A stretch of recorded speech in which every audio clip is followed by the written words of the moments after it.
For everyone, time is measured differently. For myself, it was in days since Sammy had been missing. For Michael, it was days until school began and he lost his freedom. For Vella, time was measured in music. A careless and overwhelming existence where the oral world carried more weight than the physical world. For Claudio and Rory, it was days since their siblings vanished from their lives. For Chondra, I think it was days until she could escape counting days since her little brother's disappearance. But for all of us, time moved at the same rate, calculating days until we found a way to feel important. Should I play it?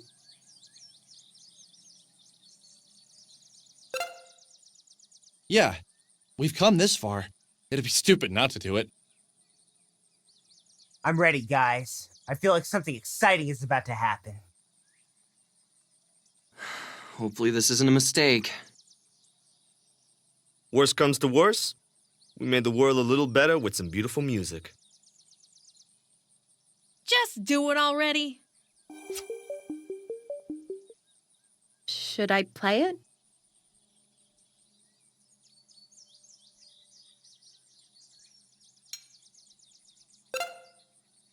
Just do it already.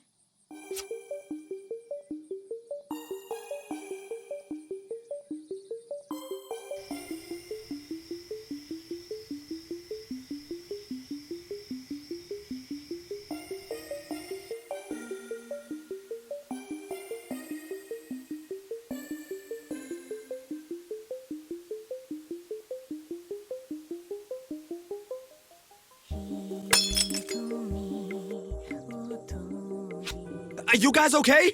What just happened? Holy shit! Did you guys see that?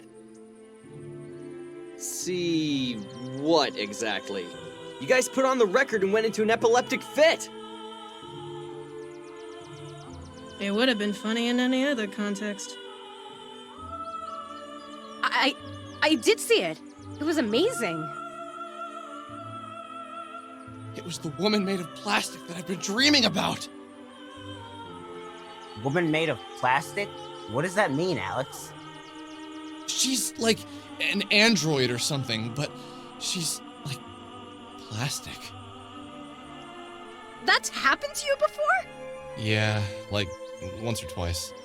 It's been a recurring dream or something. But the entities that were behind the camera, she destroyed them so easily, and that wasn't Banish she was using. Do you think she's still in danger? She was stuck in the van. If she could destroy the entities so easily, I don't think there's much danger she could be in. But we need to find her. That's why the entity who was living with me had us play the record, right? To wake her up. I agree. You're right, but what's actually going on here? What is she? You okay? Yeah, I am. But forget it, never mind. I can't really explain it yet. It's just a feeling. Give me some time, and maybe I'll be able to put it into words. So what's the plan here? Do we just go and try and find the van this mysterious android is in? If only we could have seen the outside of the van, then we'd at least know what we're supposed to be looking for.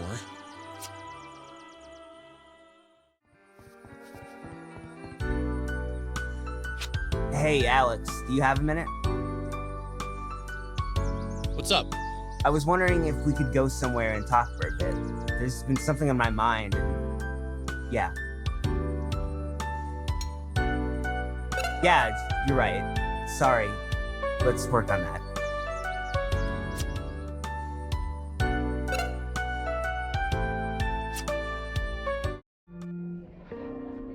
So, what's wrong? Well, I don't know. I've just had a lot on my mind lately, and Take your time, man. well, I've just been really depressed lately. Thinking about my sister, my parents, just how much life is going to change from now on. My sister was a lot younger than me, but she really was my best friend, and now she's gone. I feel aimless. We had plans, things we wanted to do in the future, places we wanted to go, movies that we wanted to see, new games to play together, and now none of that will happen. Sometimes I wish You know what I mean, right? Bad things happen, but life has to move on, right? You don't have your sister anymore, but you have all of us. Michael, me, Vella, Chondra, Claudio. We can't replace your sister, but we're happy that you're still here. If you had become a soul survivor, then we never would have met you, and that's really depressing. I'm not the best with these sort of things, but basically I'm saying I'm happy we met you. Yeah, thanks. Okay. This is awkward. Let's go find the android or something. Let's go. Let's go find the android or something.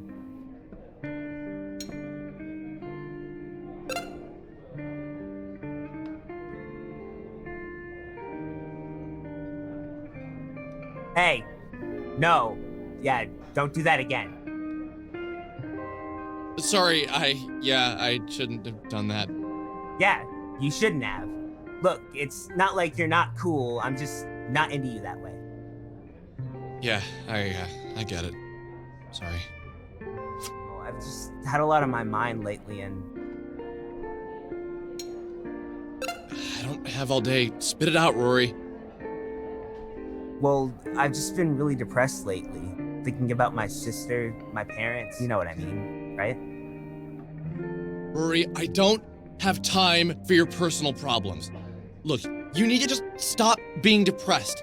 Being depressed is a choice. You're sad when someone dies, yeah, okay, but you need to get over it. Move on, dude. Yeah, okay, what should we do now? Let's go look for clues about the android. I don't think I've ever loved a woman before. Not romantically, at least. I love my mother, and I love my sister, my cousins, my female friends. I love them, but not in the way that's filled with a romantic sense of love. I've had 7 girlfriends throughout college and high school. None of them lasted long, and I never minded when things were over. Something funny happened that night when I went to bed. I had a dream again. Yes, it was about the android, but she wasn't trapped inside a moving van. She was free and human. In my dream, I knew her very well. We'd been together for a long time.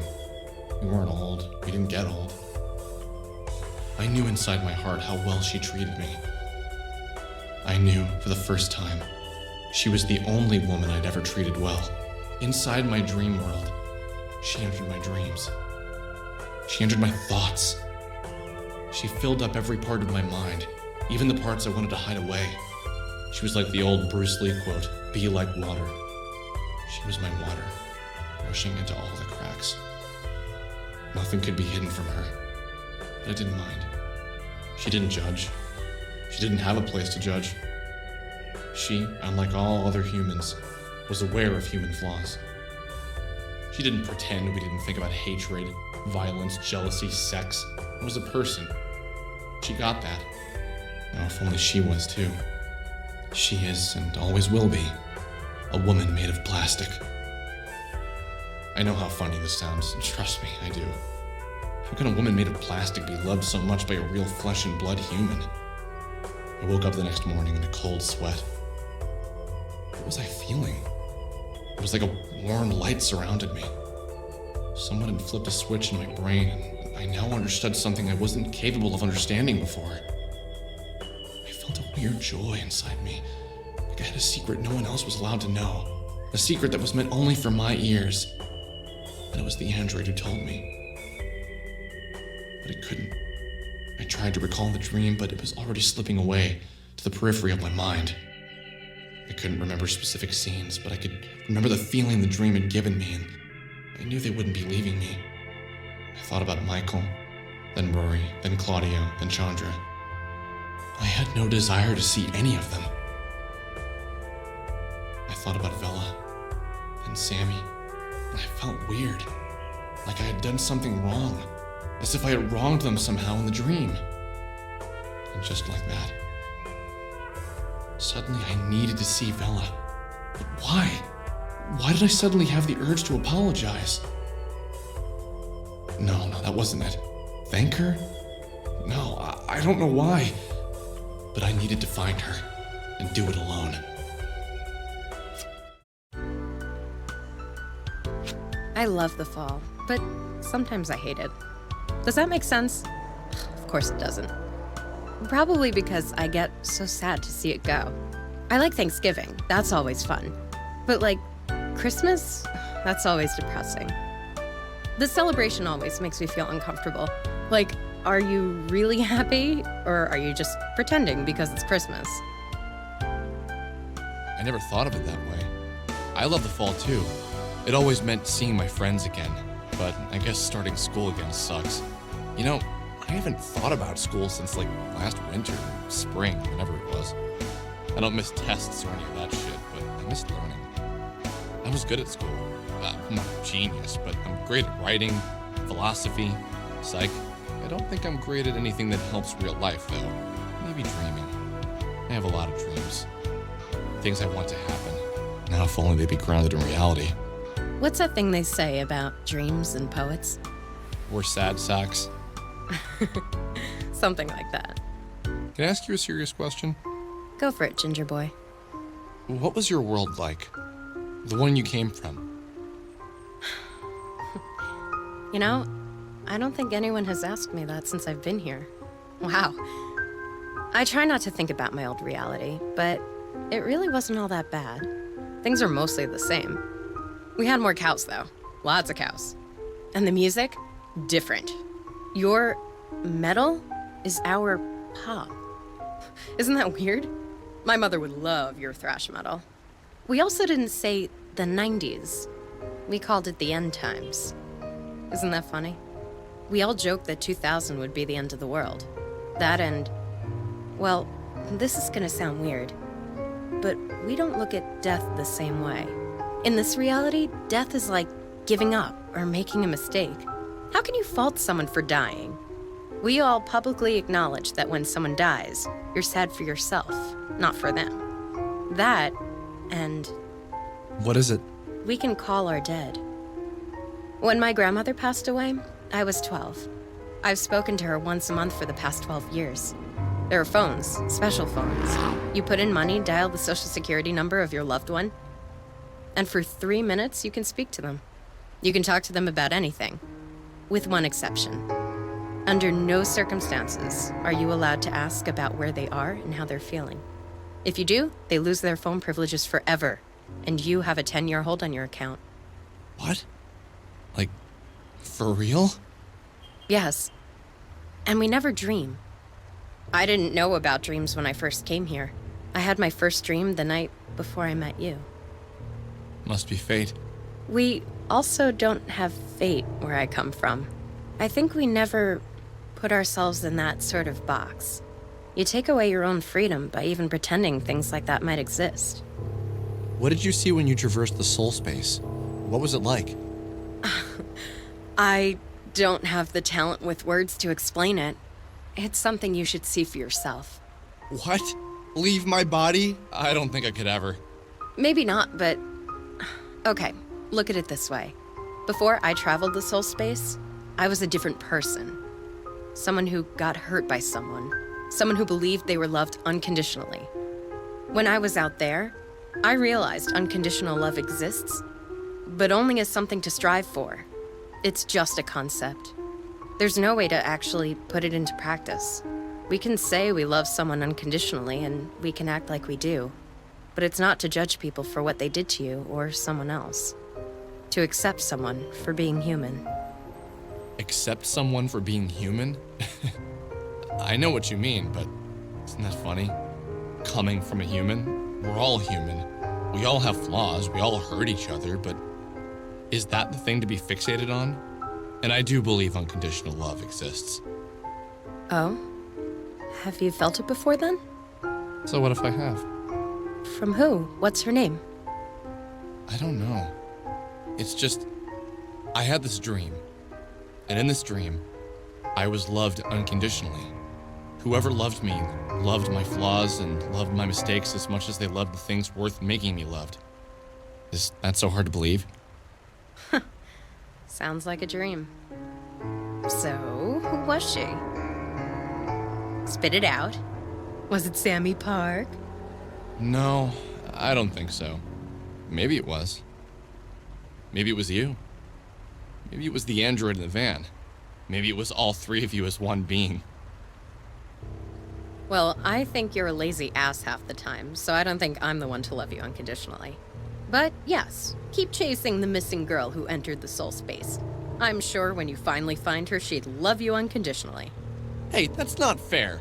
Also, Sammy is out there. She isn't in the soul space. I can feel her out there. Maybe you're feeling her out there in the soul space. Maybe. So, Vella, what the hell are we gonna do about finding the android? She's trapped in the van and... Calm down. You haven't checked Onism 1999 today, have you? Rory made a thread pointing out a mysterious van in all the most recent and believable posts. And here's a strange one for you. In one of the photos of Sammy Park, there's a van. He asked everyone who sees the van to reply to the thread and post a location so we can check it out. Wait, are you serious? How did I not see this? Holy crap. Okay, I need to go back and check. Wow, this is perfect. So that means she's around here then. Well, I mean, vans have wheels, so it could be far away, but yeah, it could be. We're gonna need a car. How else can we catch up to it? Do you have a car? No. You're forgetting I've lived in this reality for a year. How do you expect me to even have a license? I don't even have a social security number, and I make minimum wage at an arcade. Damn. I wonder if Mom would let me borrow hers. Claudio has a van. You could ask him if he'd drive you around. He's a cool guy. He's a bit older than us, so it makes sense. I think he's in his late 20s. You should spend some time with him and Chondra, really get to know them first. Not usually a good idea to ask for rides unless you really know someone. At least where I come from. Yeah, good idea. You know, this is gonna sound a bit weird. Lately, I felt like I don't even know my own reality. The more I think about it, nothing is as I remembered. When I was a kid, things felt different. Pre-college Alex's life was so much more simple. I never noticed all these things, all these strange things. That's how I felt right before I left my reality. Maybe you're starting to get it, whatever it is.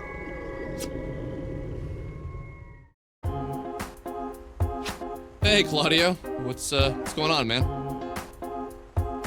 You know, just enjoying my day off. Beautiful sun, awesome scent of burgers in the area. It's a pretty nice town, man. Yeah, Franklin's all right. Days off at the record store must be great. I never worked retail, but I imagine it blows.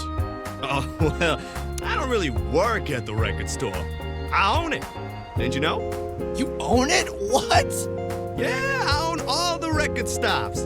I opened the first one when I was 19, about 9 years ago. My grandfather passed away and left me a bit of money. I put the money down, got a business loan, and the rest is history. Every time you buy a record, I see some profits. Pretty sweet deal if I do say so myself. I had no idea. No wonder you have such a tubular ride, man. Living the dream, Alex. Living the dream. So what's up, man? What are you up to today?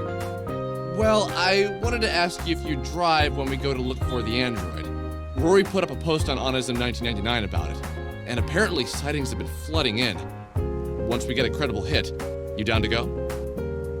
Yeah, sure. Sounds good. That was smart of Rory. Have you seen him around? No. I wonder if we went back home yesterday. No idea.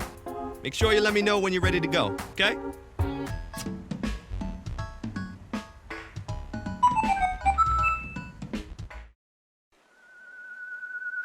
Hey man, what's up? So, Rory put up a thread on Onism 1999 looking for the van that has the android. You down to go look for it once we get a credible hit? Yeah, just let me know when. Okay, I'm gonna go check out the post again. In about an hour and a half, let's meet up at Burger Joint. Claudio has this van there and he's ready to go once we pick a place to hit up. Okay, sounds good. I'll let the others know. Oh, do you have Rory's number? I tried messaging him on Onism, but haven't gotten a hit yet. Nah, never bothered to get it. We can swing by and pick him up on the way if we want. That's a good idea. He was pretty bummed yesterday when I last saw him.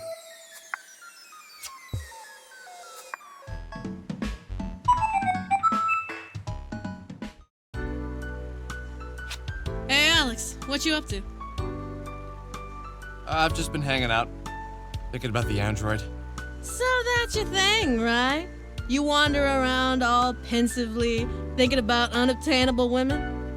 Wow, I never thought of it that way. Holy cow. Easy there, I was only kidding. Do you have any leads on it? Not really. I was thinking we should all get together and talk through what we know so far. Vella pointed out that I don't know you and your brother so well, so I thought I'd change that. What would you like to know? I'll let you ask 2 questions. You want to know about my outfit? Okay. You're strange, Alex Eagleston. But I'll bite. Last Christmas, me, Claudio, and my parents went to Japan for Claudio's birthday. We stayed in Nakashibetsu with my dad's coworker. His parents left him their house when they passed away. We stayed there from mid-December to mid-January. I remember feeling scared arriving in Japan. I knew the culture shock was going to be one thing, but I didn't really know what it meant to immerse myself in another culture. The first 2 weeks, I hung with my parents while Claudio wandered around, coming back each night with crazy stories about the girls he was meeting and the fun he was having. That's the amazing thing about my brother. Even in a small town like Nakashibetsu, he can find people to inspire. His happiness is infectious sometimes. Doesn't help he's such a nerd. I'm a bit of a shy person, you know? But eventually I realized that people are the same in every country. I made a friend. Her English was terrible, even worse than my Japanese. So we started hanging out. And long story short, she bought me this on the last day of our trip. Have you ever heard of Syndrome de Paris or Paris Shokugan? It's a psychological disorder affecting Japanese people who vacation in Paris. People who have this hallucinate, get delusional, feel persecuted. It's like extreme culture shock. That's what I felt. Except I wasn't Japanese and I wasn't in Paris. I was an American in a tiny Japanese town. It took me a while to get over my fears, but when I did, I made a great friend in a girl named Bera. Bera taught me how to hula hoop, and for 3 weeks straight, we bonded over it. Sometimes, all it takes is one cool person to pull you out of your shell, you know? I've never heard of that before. That's crazy. Oh, didn't I tell you I'm doing my master's in psychology? I want to work with kids, mainly foreign kids, and help them adjust. That's what I'm doing my thesis on.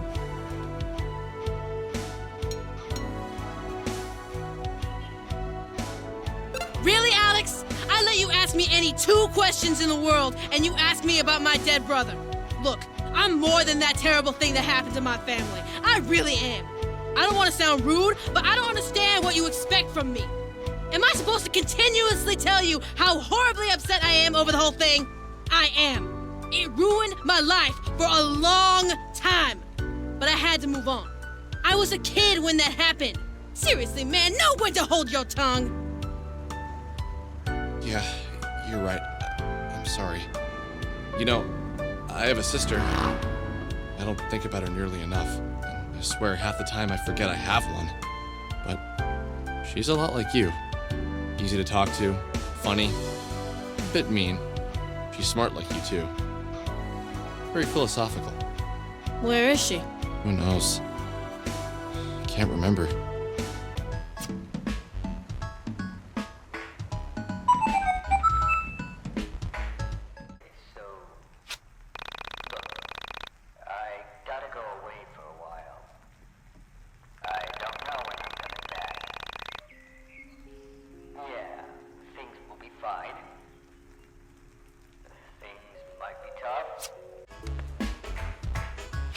Oh, awesome! Everyone's here. So where to?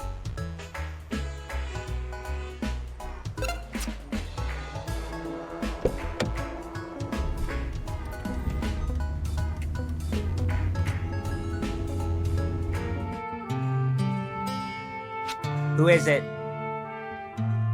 It's Alex and the gang. More like Chondra and the gang. You think you're that important, don't you? It's Chondra and the gang. we're gonna go check out some of the leads on that weird van. You wanna come with us? Yeah, I'm down. Just let me get dressed.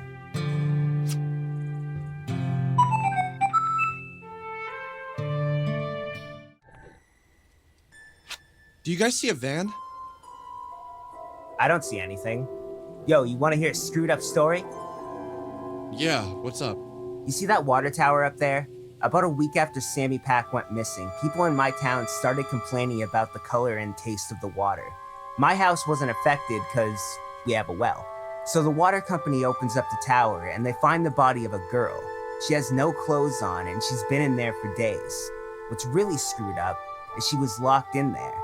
You can't really lock yourself in a water tower when the water is 5 feet from the lock, even more so when the lock is on the outside. So police came in and they ruled it an accident.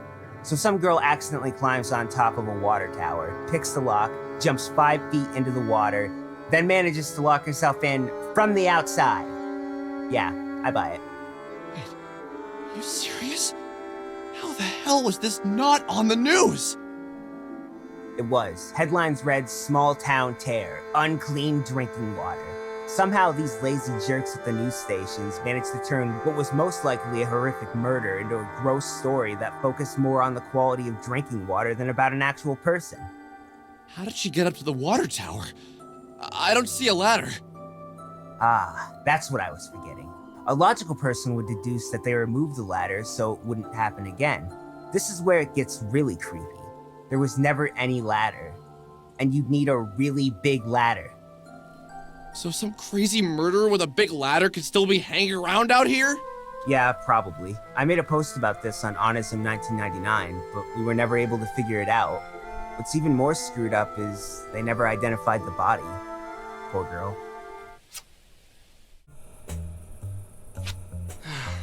Well, damn. I'm guessing that van floating out there is supposed to be the one they spotted. That'd be my best guess. So, is it worth swimming out there and checking it out? Go right ahead!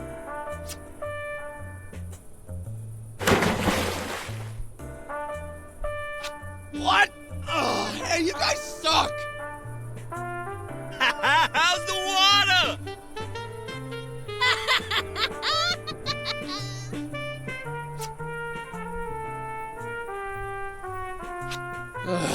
Nothing here except some items. Oh well, it was worth a shot.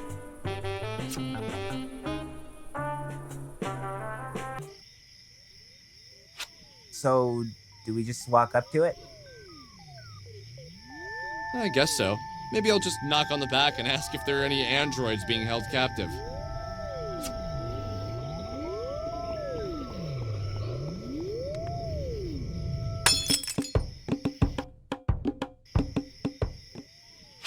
Oh! I did not want to see that. I did not want to see that. What the hell is wrong with people? It's the 90s. People really are losing all sense of moral fiber. Oh, that's the gas station. I don't see any vans. Looks like this place is a bust. Well, I need gas, so I'm pulling in anyway.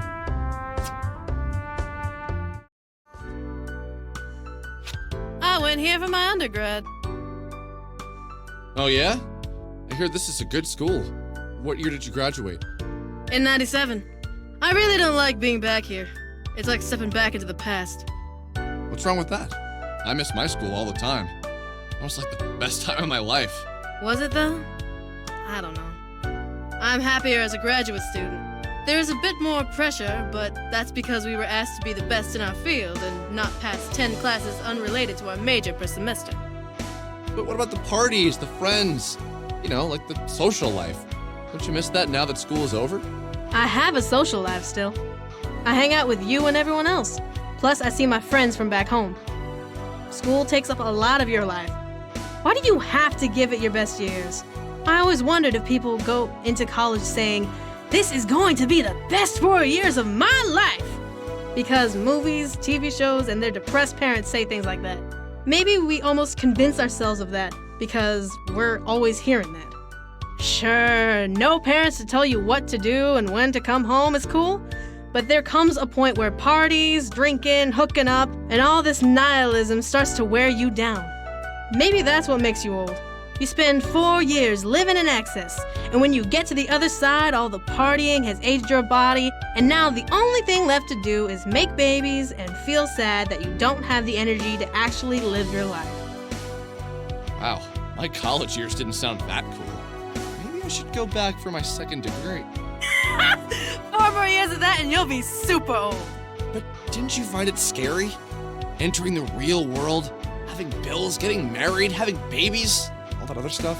This is the 90s. I don't have to feel that pressure. I got a job because I wanted one. I wanted to work towards something. I started my master's degree because I wanted to learn more. You use the words have to a lot. I want to. Life is short, might as well make it worth living. Parties are fun, but you don't leave a mark on the world that way. Sometimes I wonder if people know how to have fun without alcohol or other worldly things. Yeah, you're right, probably. I'm not a psychologist like you, but when you say it like that, I really don't ever want to say, these were the best years of my life, and convince myself that it'll never be better. I guess that's pretty sad. Yeah, probably would be. You know, my sister went here. Yeah? What's her name? Allison. She lived on campus in the all-girls dorm. There is no all-girls dorm here. There are obviously all-girls rooms, but... You sure? I don't know, I can't remember. That's all from so long ago. Hey! Get away from my van! What's with these damn kids? There was a group like you here earlier this morning snooping around my van! Oh, sorry! Guess we should get out of here. Holy crap! Isn't that it? I can't believe it. We actually found it. The first step is to calm down. Let's all get around the van, and then one of us will knock. Let's be ready to fight, since we don't know what's inside. I don't want to sound like a wuss, but why are we doing this again? Because we have to save the android! Okay, good enough.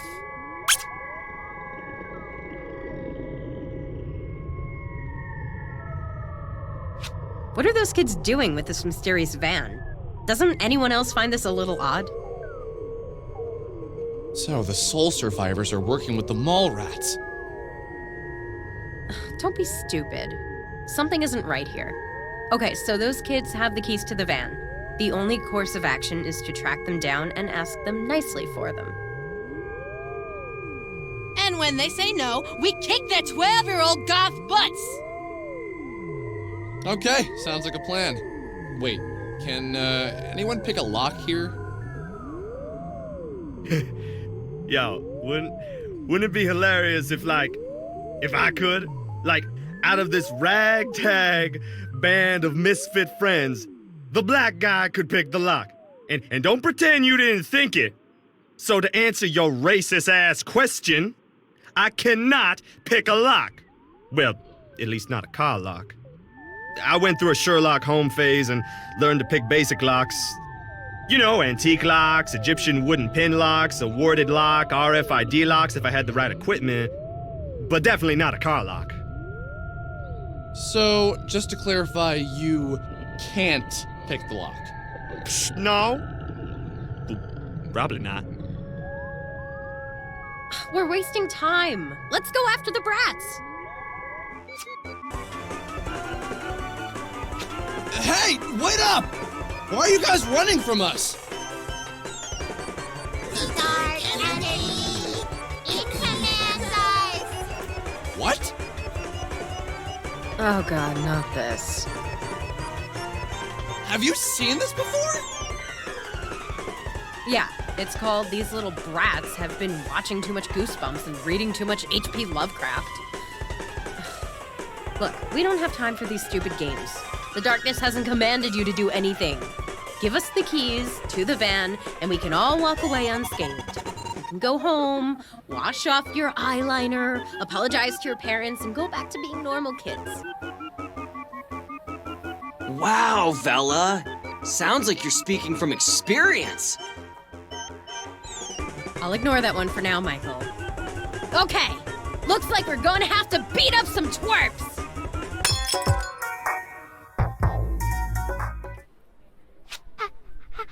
How did you defeat the Great Spirit Being? Okay, guys, please just relax. Let me know how this all happened. When did you first meet the Soul Survivor? A few days ago, the Great Spirit Being dropped his keys. I picked them up, and ever since, I've been doing his bidding! Doing his bidding? The Soul Survivors aren't some Saturday morning cartoon villains. They wouldn't ask you to help them with some evil plan. I'm gonna go ahead and assume you just picked up the keys and carried them around pretending to be its evil minions. Youth. Okay, you can go.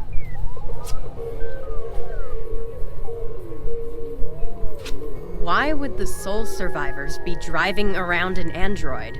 What the hell is going on here? Let's go to the van. Maybe once we open it up, we can find some clues. Walking back to the van, I started to question my actions. Why was I so convinced finding this android was such a good thing? Why was I putting myself in danger like this? A lot of times I felt like I was an airplane circling the landing strip waiting for clearance, waiting for a purpose. Maybe I was Alex, android hunter. No, that didn't make sense. Alex, soul survivor hunter? Still not right. She was beautiful. Masterful creation. Smooth plastic skin, slick curves, and a perfectly sculpted face that reminded me of one of the anime girls on Claudio's shirt. What do you see? Anything interesting? She's incredible. Incredible.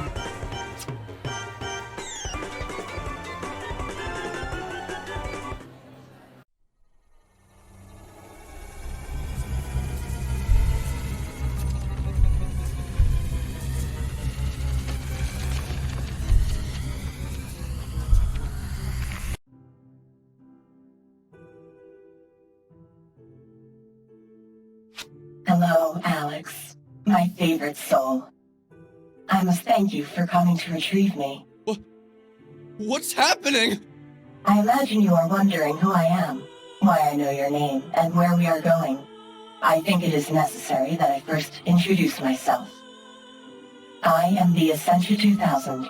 I am an android, made from 2-part epoxy resin and melamine. My consciousness is natural, but my physical form is man-made. I exist in all realities simultaneously, and can account for all parallel versions of my soul. Now, for the question that is burning away at you the most. How do I know your name? You and I have met time and time again. We are soulmates, in the true sense of the word. This is the part where you say, "I've never met you before," and then silently add, "Except in my dreams." This can and will be explained. Many months ago, you had the pleasure of making the acquaintance of a Miss Sammy Park. Sammy had begun the process of leaving her physical form behind. When you met her, she had already made up her mind to leave her body and enter into the place between places, the soul space. You disrupted her transition. Shortly after, you witnessed 2 soul survivors taking her away. Those 2 entities were that 2/3 of her soul that had transitioned. 2 injured parts that hadn't begun to heal. Now you are thinking, how can you possibly know all this? I was there. I am Sammy, and Sammy is me. When one soul leaves a reality, another can freely enter. The only requirement necessary is having some relation to the departing soul, whether it's being a parallel version of the departing, or having an emotional connection to the departing. When Sammy left your reality, I entered. Before that, this physical form was destroyed, captured, and held prisoner by the 2 entities that you just defeated in combat. Ever since then, I had tried to return, but as my physical form still held trace amounts of my consciousness, I had to wait until Sammy, this reality's version of me, died or escaped into the soul space. Upon her voyage into the void, I entered, and I followed you home. I lived with you for weeks as I gained my strength. Finally, I was able to appear to you and guide you to the radio tower. I needed you to find my physical form so that I could speak with you. But what did... Bella's record have to do with my physical form? I'm glad to see you are keeping up with all of my robotic exposition. I am the Essentia 2000. I am Sammy Park. I am Oda Kreutzer, Alice Albert, Serna Yemina. I am Vella Wild, Beta Himura, and many more. But... I do not mean to imply that I go by all of these names and that I happen to share the name of two women in your life. I am explicitly saying that I am them, and they are me. You're gonna have to explain how this is all possible. First, I will begin with the dreams you had of me. As a spirit, we are not restrained by physical barriers. However, without a body, it is impossible to astral project.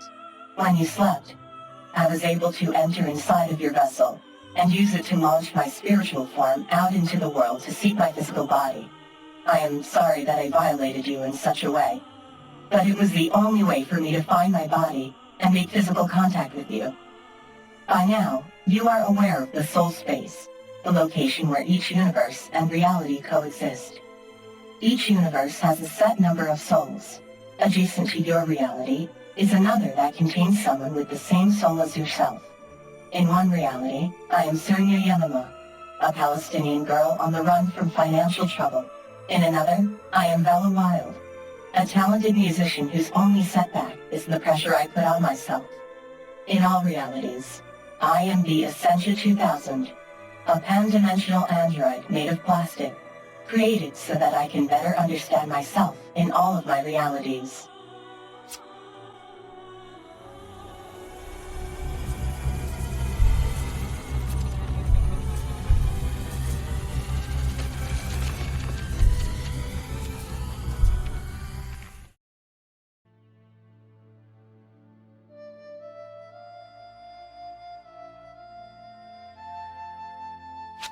I am sorry I had to take you away from your friends like that. Please bear with me as I take you on a tour of my parallel lives. Where exactly are we going? We are going into a very dangerous place. My dungeon of the mind. Here I will share with you my other selves. I am doing this in hopes that you will one day understand the nature of reality. Why do you feel that I need to understand the nature of reality? That, Alex, is something I have to show, not tell.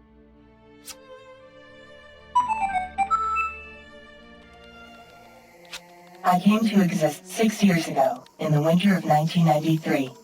In 1993, I only knew myself to be Naila El-Amin. I was a physicist who became fascinated by the metaphysical results of my experiments. After receiving terrible news, I became increasingly depressed. In this period of struggle, I began to become aware of the space in between spaces, the soul space. I longed to leave my reality and explore the various facets of existence I had just discovered, but my body was weak, and I was going to die. I feared separation from my own body, so I created the Essentia 2000, except it wasn't that me, Naila El-Amin, who brought the plastic me into existence. I was weak, and my completion of the Essentia 2000 was many months off. But then, something incredible happened. I came to be, through the intellect of another me, of Vladimir Tsar. In that reality, I was a Russian woman with similar goals, sans the severe sorrow and physical fatigue. As the Essentia 2000, I explored the soul space and became aware of all the different versions of myself. The Essentia 2000, the Essentia 1999, and the yet-to-be-created Essentia 2890. So you mean to say that Vella and Sammy share the same soul, but they are not the same person? Essentially, yes. We have the capacity to be anything that we like to be, more often than not. We get to be the thing we least want to be. If you join me now, I'd like to take you on a journey. A journey so that you can better know Sammy, Vella, Naila, and the other versions of myself. In doing so, I think you may learn something that you so desperately need to know. As Oda Kreutzer, I left my body at the age of 13. The memories here are very painful. So please, bear with me as I can only tell parts of the story. I lived as a young girl with my parents in Pontresina, Switzerland. I had 4 brothers. My brothers and I rarely spoke as I was much younger than them. My father was always away on business and my mother was a teacher at my local school. I spent most of my time alone, wandering the Pontresina Valley. I dreamed about writing and other worlds. In that valley, I found another world, the world of my other selves. Getting lost in solitude is the quickest way to otherworldliness. Someone who is surrounded by others can achieve this, but only if they are selfless. If you so love another person that you could follow them from the world itself, you can truly see the wonders of all the universes. But most of us are incapable of removing ourselves from our world, our own love of material objects. In solitude and loneliness, longing for another world can certainly occur. What a lovely child. I realize now how much potential I had in that life, and how much of it was wasted by entering the soul space prematurely. Let us continue. This is only our first stop on our tour of my parallel lives.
What's wrong with her?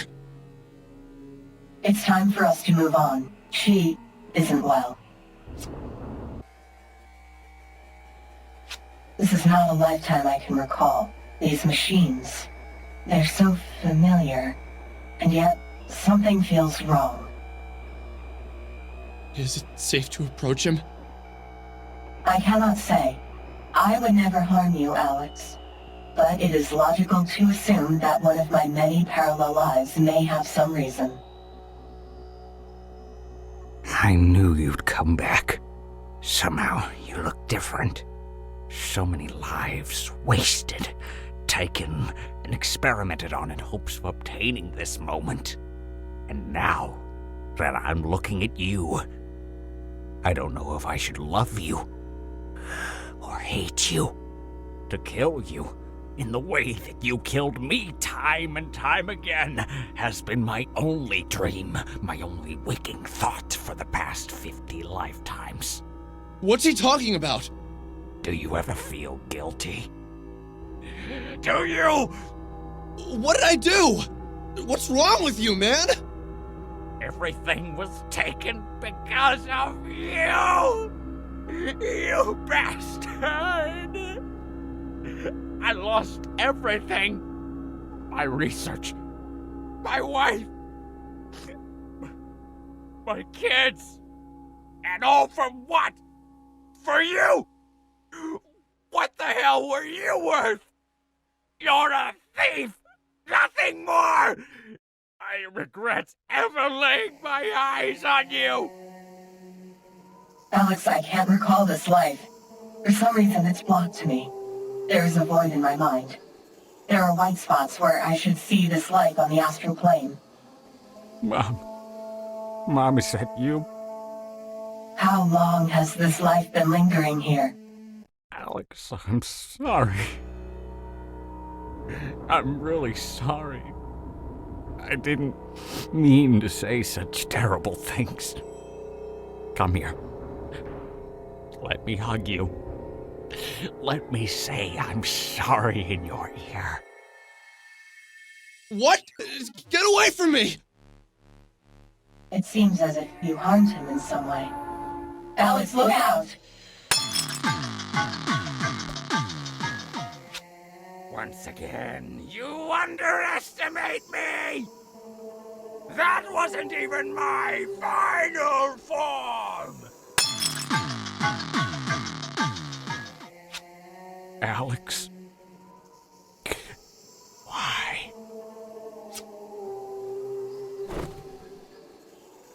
I am sorry I put you in harm's way. However, while I am with you, nothing bad can ever happen. I am here to protect you. I think I need you to answer some more questions. I'm really confused. Why did this Japanese guy know me? Why did he attack me? What did I ever do to him? I can only deduce an answer based on the information I have. This information is the same information that you have. So, these are simply educated guesses based on my own personal bias. Okay, fine. What do you think it is? I think it would be a safe assumption that, in a parallel life, you have harmed me. That this Yuzu Imajo had some sort of relationship with you, and you hurt him in some way. When he saw you, he recognized something in your soul and became angry. This is why he attacked. I harmed him in a parallel life? I harmed you? We are not responsible for the actions of our parallel selves. But that does not mean we can't feel sorry for the crimes committed against other souls. There are times where someone expresses how they have been harmed, and as humans, our immediate reaction is to become defensive. In our defense, so that we do not harm others, we become offensive. It is in these moments where we decide what type of human we will be. Which is worse? To harm someone in the past, and continue to harm them by justifying your past actions, or harming someone in the past and accepting that your choices hurt them. Yes, you might feel harmed in the process by admitting your mistakes. But this is a good type of pain. Pain that heals you into a better person is always better than avoiding the small pain of accepting you are wrong. Did I really do that? Did I always deny I harmed someone? Do I always feel the need to justify my actions? Maybe. Yes. I totally did. We must always work to be better. The better person is not the person who doesn't make mistakes, but the person who makes a mistake and works to fix it, and fix the part of themselves that led to that error. There are moments when I understand intellectually how I must act, but then something happens. Somewhere in the recesses of my mind. Like a warm light in the distance, an idea forms. A completely human, flawed, and kind-intentioned idea. Something that all versions of me know to be a mistake. However, the overwhelming feeling of doing the right thing takes over, and I am forced to make a choice. And every time, this version of me chooses the kind path. I cannot allow any harm to come to you. Without you, I wouldn't know what to do anymore. So just remember, it's not important, Alex, to worry about what we accomplish. Somewhere out there, we have both accomplished and failed at all tasks. Take solace in this. There exist perfect versions of us who didn't fail or harm others. Just keep working as hard as you can, and you'll be able to be that perfect version of yourself. So, should I feel guilty that I harmed him in a parallel life? That question is irrelevant. Just acknowledge that the part of you that harmed him exists in all humans, and then work to polish the blemish on your soul that had led to that action. Wait, I have one more question. What is it, Alex? Did I harm any of the other women we met? The ones who were also you? Oda, Naila, Serna, Vella? The Essentia 2000 went on staring at me with that expressionless face of hers, a face of plastic. Looking at her, I thought of a satellite floating in space, a drifting piece of man-made material, traveling through a place man can barely go. What I had said was out of pure curiosity. I had no way of knowing with any certainty that I had harmed any of these women. My words, though, seemed to have jabbed at something in there.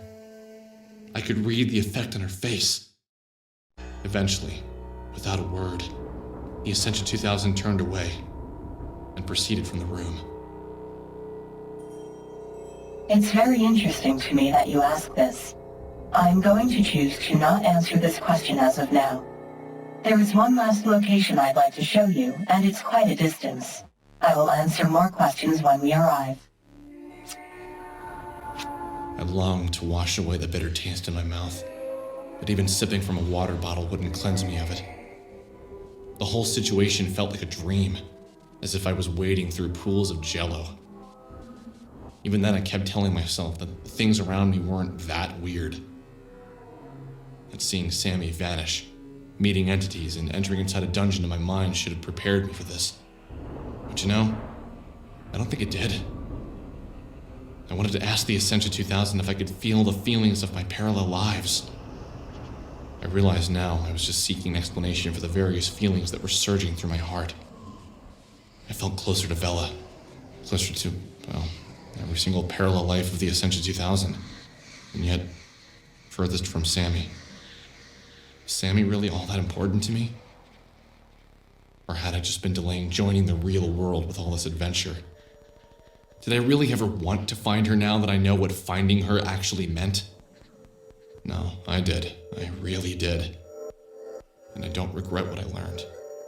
Or even what happened next, because if I had never learned what I was about to learn, I could have never met you. And without you, all hope is lost.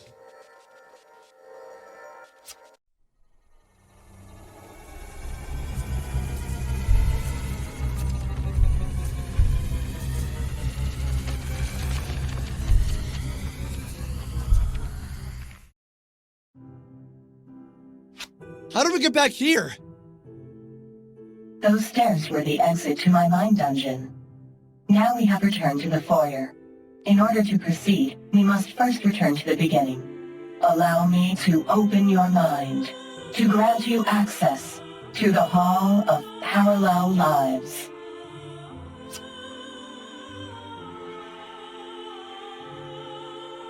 For now, I will ask you not to enter any of the rooms on our left or right.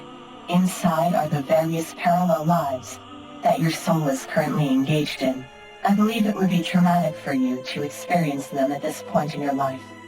Our destination is at the far end of this hall. That room is the one used to chronicle the past and future of this Alex.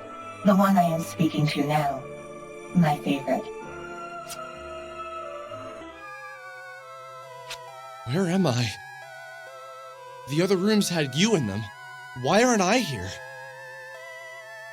You are, and you are speaking. What I'm about to show you is something that lies at the heart of all of yourselves. Please, prepare yourself for a harsh amount of bitter truth. What you are about to see cannot be unseen. Should I be worried? No, not if you took to heart what I have taught you.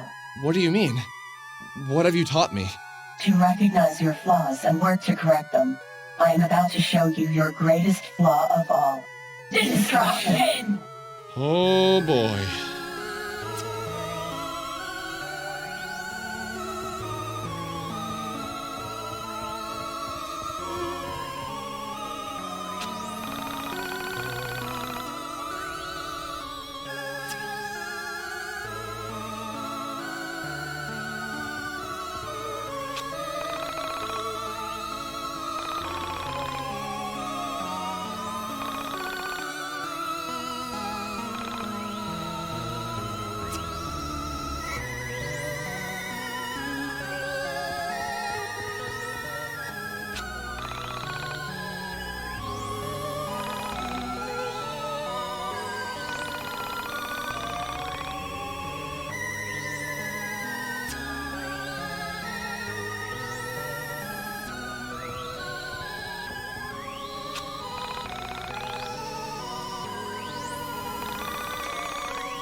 I don't understand. How is this my flaw? In a way, it is everyone's flaw. Destruction. To be destruction or to be creation, we can only be one in the end. But what will I destroy? This reality, as you have destroyed many realities before this one. How could I destroy reality? What powers do I have that could lead to this type of devastation? Inaction is just as much an act of aggression as taking up arms. And will this happen? How will I do this? I do not know. But what's important is that it hasn't happened yet, and... Wait, you're saying we can still stop this? No. The reality was doomed long ago. All realities cease to exist. The only thing you get to decide is if you aid in the destruction or fight against it. Fight against it? But you said it was doomed! None of this makes any sense! This reality will fade away, and another will take its place. But this does not mean that you can't prevent the loss of future realities. How would I do that if we all die? Come with me. Escape into the soul space. We can take your friends with us. Together, we will protect realities from the ultimate loss. Loss of souls who perish with worldly attachments in their hearts. When a soul is bound to the planet by thoughts and obsessions of worldly things, they die with the reality. But a soul that is free of love for the physical and longs only for the spiritual can find life in the soul space. But I want to save this reality. What about my mother? My friends? I couldn't just convince them to enter the soul space. I don't even think I could convince my mother that there is a soul space. What do you want to do, Alex? Whatever you decide, I am with you every step of the way. But wait, why is this my choice? Because this is your reality, not mine. I just want you to be happy. Essentia, how do you know me? Why do you care so much about me? Because you have been in all of my lives, And at every turn, I have been there for you. Even when you have harmed me, I have always loved you. I would fight a losing battle for you. What do I even say to that? As Sammy, you helped me when no one else wanted to help me. As Vella, you gave me back my music, the only thing I ever expected to love. Wait! You're saying I'm the asshole that used Vella and... Alex, regardless of how much you have harmed me in any of my parallel lives, I am always here for you. I want to help you be the best that you can be. Can't you help me be the me that saves this reality? From whatever the hell all these things are falling from the sky? It is impossible. But if you would like to try, we may try. But how do you know it's impossible? I can feel the reality breaking apart. I can feel souls fleeing in every direction. This world will soon end. But there has to be something we can do. Some way to be strong enough to take down whatever is going to destroy this reality. Even I am not strong enough to face what's coming for this reality. But what about me? Vella, you, and the others! It pleases me that you want to fight for something. I know this isn't your usual way. It thrills me to see this passion in you. Together, we can attempt to fight this ender of realities. Just know, we will fail, but we will fail together. Don't be such a downer! If I'm going to die, I at least want to go down swinging. What other choice do I have? I understand now that in your heart, there is no other choice. Perhaps you, Alex, are different from the others. I will stay and fight with you. But if we are going to do this, we must convince your friends to help us, and we must train. Even I am not at my most powerful. We must complete the mind dungeon before the end comes, and be prepared to fight it. How do we convince them that the world is going to end? By convincing them that this reality will soon perish, and by making them understand that this world is just a byproduct of that destruction. Okay, so what's this great destruction that will be obliterating reality? It's the same destruction that destroys all realities, and yet, I can't give it a name. But when you see it, you will recognize it. I think I want to go home now. Everyone's probably wondering where I went. Yes, we've been gone quite a while. Really? How long? 5 days, 3 hours, and 2 minutes. 3 minutes. Wait, what? Everyone's probably freaking out! Let's get out of here!